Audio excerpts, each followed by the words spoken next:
मतली ह करे जा सिंह जी के होला में टेंशन मतली ह करे जा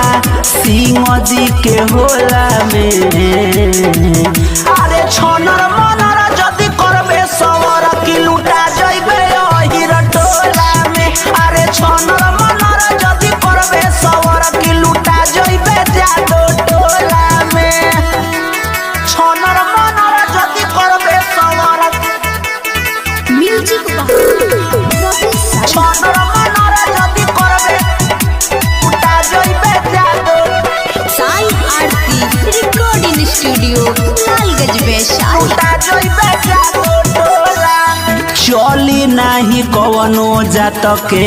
हिया रंगदारी नाचए करे जाया पन कापरा उतारी चली नाही कवनो जात के हिया रंगदारी नाचए करे जाया पन कापरा उतारी पैसा बिटोरी ले जई हो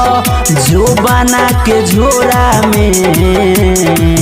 अरे छनर मनर जदी करबे सवर की लुटा जइबे अहिर टोला में अरे छनर मनर जदी करबे सवर की लुटा जइबे जादो टोला में छनर मनर जदी करबे सवर म्यूजिक छनर मनर जदी करबे लुटा जइबे जादो साई आरती रिकॉर्डिंग स्टूडियो लालगंज वैशाली। लुटा जइबे जादो टोला में सरोज सावरिया के परल नई खुफेर में राइटर सोनू रखी है तोहरा के अनेर में सरोज सावरिया के परल नई खुफेर में राइटर सोनू रखी है तोहरा के अनेर में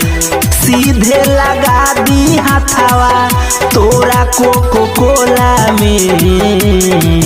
अरे छनर मनर जदी करबे सवर की लुटा जइबे अहिर टोला में अरे छनर मनर जदी करबे सवर की लुटा जइबे जादो टोला में साई आरती रिकॉर्डिंग स्टूडियो लालगंज वैशाली।